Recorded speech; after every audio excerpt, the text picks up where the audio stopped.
Dear viewers and learners, welcome, নমস্কাৰ। আজি আমি এটা সাধু পঢ়িম আৰু সাধুটোৰ পৰা কিছুমান প্ৰশ্ন উত্তৰ কৰিবলৈ শিকিবলৈ যত্ন কৰিম। মৰমৰ ছাত্ৰ ছাত্ৰীসকল, তোমালোকে এই ছবিটো দেখিছে, কি দেখিছে বাৰু? কি অনুমান কৰিব পাৰিছা? নিশ্চয় ধৰিব পাৰিছা। ইয়াত কিছুমান বাল্টিং আছে, তাত পানী আছে, ইয়াত এটা চৰি আছে, ইয়াত কি আছে, নীলৰ পানী আছে।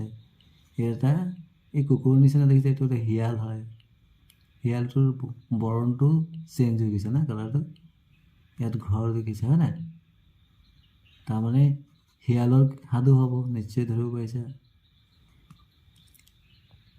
এতিয়া আমি কিছুমান শব্দাৱলী পালোঁ। ত্ৰাক, সৃষ্টি, সন্মুখীন, ধোবা, পাত্ৰ।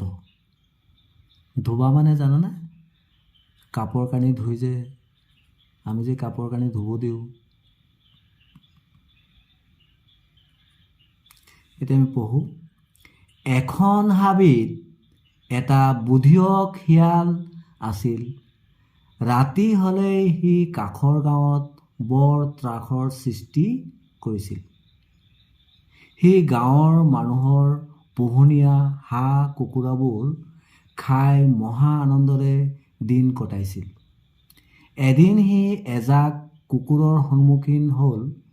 কুকুৰৰ ভয়ত সি এজন ধোবাৰ ঘৰত পিছফালে দৌৰ মাৰিলে। তাতে এটা পাত্ৰত ধোবাই নীলৰ পানী থৈ দিছিল। শিয়ালটোৱে দৌৰ মাৰোঁতেই নীলৰ পানীত পৰিল আৰু তাৰ গাৰ ৰংটো নীলা হৈ পৰিল। মৰমৰ ছাত্ৰ ছাত্ৰীসকল, তোমালোকে সাধুটো পঢ়ি কি বুজি পালা বাৰু? তাৰমানে এখন হাবিত এটা বুধিয়ক শিয়াল আছিল। ৰাতি হ'লে সি কাষৰ গাঁৱত গৈ কি কৰিছিলে? কিছু পোহনীয়া হাঁহ কুকুৰাবোৰ খাই সি আনন্দত দিন কটাইছিল। তাৰমানে গাঁৱৰ মানুহবিলাকৰ বৰ যন্ত্ৰণা দিছিল। এদিন সি কি কৰিছিলে? এজাক কুকুৰৰ সন্মুখীন কৰিছিল। কুকুৰবোৰে খেদি খেদি খেদনতে কি কৰিলে? দৌৰ মাৰিলে।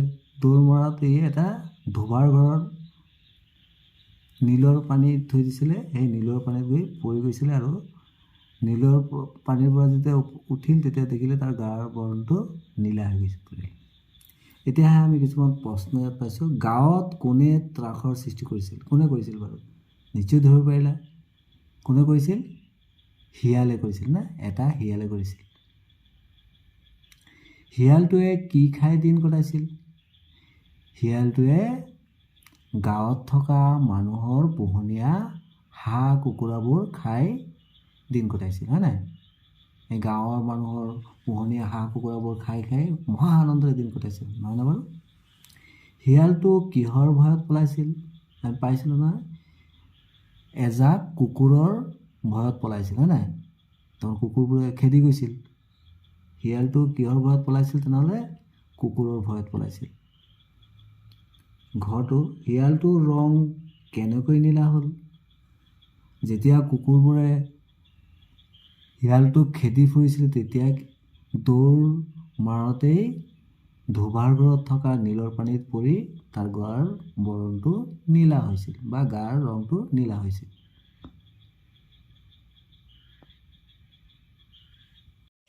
ইয়াত দিছে বাক্য লিখোৱা শুদ্ধ আৰু ৰাষ্ট্ৰীয়।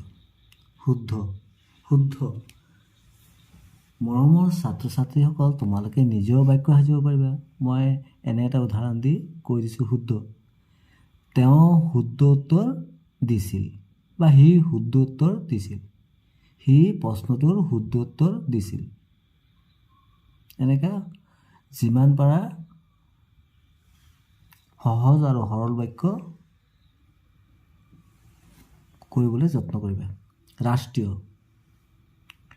ময়ূৰ আমাৰ ৰাষ্ট্ৰীয় চৰাই, বা এনেকুৱা দিব পাৰা, পদুম আমাৰ ৰাষ্ট্ৰীয় ফুল। ইয়াত লিখিব দিছে, লিখোৱা গাঁৱত কোনে ত্ৰাসৰ সৃষ্টি কৰিছিল? ইয়াত কি লিখিবা? গাঁৱত এটা শিয়ালে ত্ৰাসৰ সৃষ্টি কৰিছিল। খ নম্বৰ প্ৰশ্ন, শিয়ালটোৱে কি খাই আনন্দৰে দিন কটাইছিল? শিয়ালটোৱে গাঁৱৰ মানুহৰ পোহনীয়া হাঁহ কুকুৰাবোৰ খাই আনন্দৰে দিন কটাইছিল।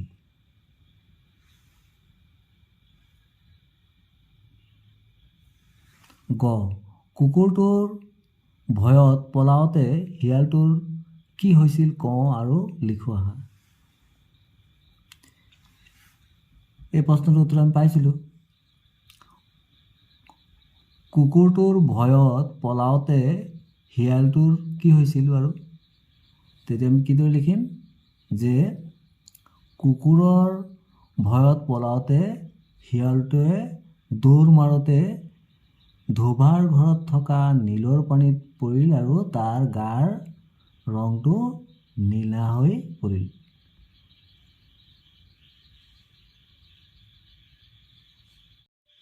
এই যে পঢ়োৱা, এইটো হ'ল শুদ্ধ, যুদ্ধ, বৃষ্টি, ৰাষ্ট্ৰপতি, ৰাজ্য, সন্তুষ্টি। আকৌ এবাৰ পঢ়াই দিছোঁ, শুদ্ধ, যুদ্ধ, বৃষ্টি, ৰাষ্ট্ৰপতি, ৰাজ্য, সন্তুষ্টি। এতিয়া ইয়াত এটা কাৰ্য দিছে, আখৰ জালখনৰ পৰা চৰাইৰ নাম উলিয়াই কাষৰ বাকচত লিখোৱা। ইয়াত লিখিব কৈছে।